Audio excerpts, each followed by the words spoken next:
नमस्कार दोस्तों, Ashok Singh agree show में आपका स्वागत है।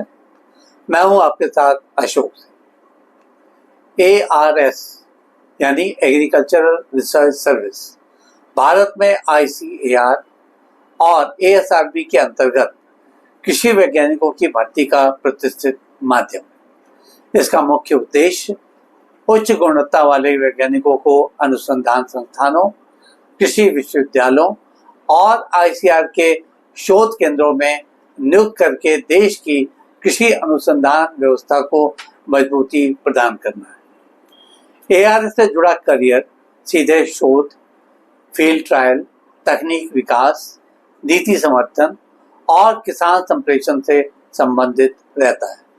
अखिल भारतीय स्तर पर इस चयन परीक्षा का आयोजन प्रतिवर्ष ASRB या एग्रीकल्चरल साइंटिस्ट रिक्रूटमेंट बोर्ड द्वारा किया जाता है।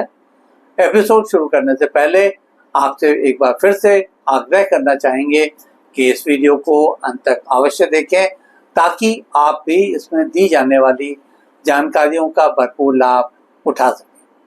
तो दोस्तों, शुरुआत करते हैं आज के कार्यक्रम। सबसे पहले ये समझ लेते हैं कि ARS का महत्व और प्रासंगिकता किस तरह की है। जैसा कि आप भी समझ ही चुके होंगे कि इस सेवा के अंतर्गत काम करने वाले वैज्ञानिक फसलों की नई किस्मों, इनमें लगने वाले रोगों के समाधानों, जल संरक्षण तथा टिकाऊ तकनीकों के माध्यम से देश की फूड सिक्योरिटी को बनाए रखने का प्रयास करते हैं। इन उपलब्धियों का किसानों की आय पर सीधा प्रभाव पड़ता है। इस सेवा के अंतर्गत कार्यरत वैज्ञानिकों को जीवन पर्यंत स्थिर रोजगार और बाद में पेंशन तथा मेडिकल सुविधाएं भी मिलती रहती हैं। ARS जैसी प्रतिष्ठित सेवा में चयन होने पर इनकी नियुक्ति साइंटिस्ट के रूप में होती है। आरंभिक पोस्टिंग आमतौर पर भारतीय कृषि अनुसंधान परिषद या ICAR के संस्थानों, कृषि विश्वविद्यालयों के केंद्रों पर होती है। पोजीशन की प्रगति के अनुसार शुरुआती 3 से 5 वर्षों तक किसी A या B श्रेणी के केंद्र में रहना अनिवार्य होता है। 7वें वेतन आयोग की सिफारिशों के अनुसार ARS के वैज्ञानिकों के लिए प्रवेश स्तर पे लेवल 10 होता है। इनके कुल इन हैंड में भत्ते, DA, HRA, TA आदि शामिल होते हैं तथा ये काफी आकर्षक माने जाते हैं। ये प्रमोशन के बाद senior scientist, principal scientist, department प्रमुख, संस्थान के director, assistant director general, deputy director general और डायरेक्टर जनरल तक के पदों तक जा सकते हैं। इतना ही नहीं, कृषि विश्वविद्यालयों के कुलपति आदि के पदों तक भी इनके लिए जाने की संभावनाएं रहती हैं। इस परीक्षा में शामिल होने के बाद सामान्यतः एग्रीकल्चर और संबंधित विषय में मास्टर डिग्री या MSc, MTech, MVSc, MFC जैसी डिग्रियां इनके पास होनी चाहिए। कुछ पदों पर PhD या अतिरिक्त अनुभव से अधिक लाभ भी मिलते हैं। न्यूनतम आयु अक्सर 21 वर्ष बताई जाती है। ऊपरी आयु सीमा राहत श्रेणी अनुसार बदलती रहती है। इसकी चयन परीक्षा कई चरणों में संपन्न होती है, जैसे प्रीलिम्स यानी प्रारंभिक परीक्षा।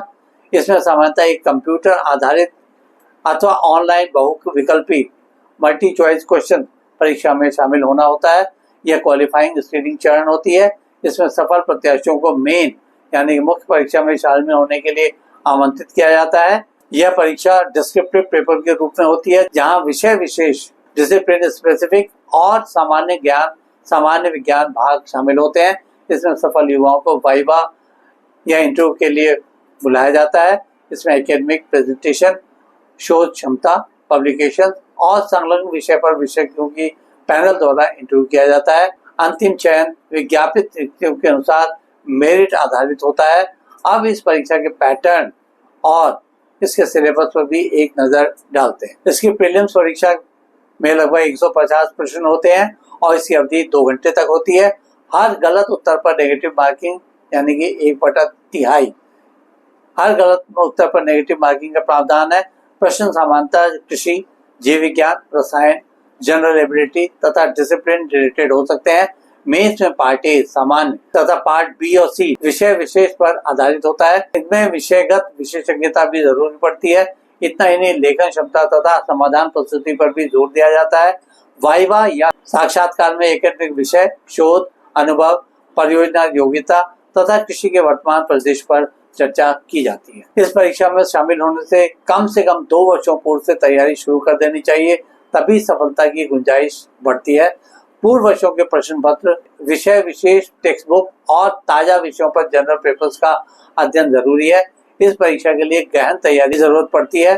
इसके अंतर्गत विषय विशेष के मूल पाठ्य पुस्तक और पूर्व प्रश्न पत्रों का गहन अभ्यास किया जाना अत्यावश्यक है।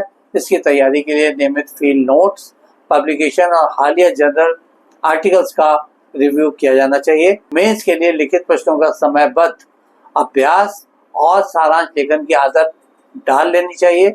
इंटरव्यू के लिए अपने एमएससी तथा पीएचडी प्रोजेक्ट अथवा प्रकाशित कार्यों की क्लियर प्रेजेंटेशन करने का आत्मविश्वास होना चाहिए। मॉक टेस्ट या ग्रुप डिस्कशन और विषय विशेष में विशेषज्ञों से मार्गदर्शन इस तैयारी के लिए लाभकारी हो सकता है। आज के एपिसोड में बस इतना ही दोस्तों। कल एक नए विषय पर चर्चा करने के लिए दोबारा इसी समय पर हाजिर होंगे। दोस्तों, अगर आपको एपिसोड पसंद आया हो तो इसे लाइक करें, शेयर करें और हमारे चैनल को सब्सक्राइब करना ना भूलें। आपके पास कोई सवाल या सुझाव हो तो कृपया कमेंट बॉक्स में लिखें, हम उनके उत्तर देने के लिए हमेशा तैयार हैं। कल एक नए विषय के साथ फिर से आपसे मुलाकात होती है। तब तक के लिए नमस्कार।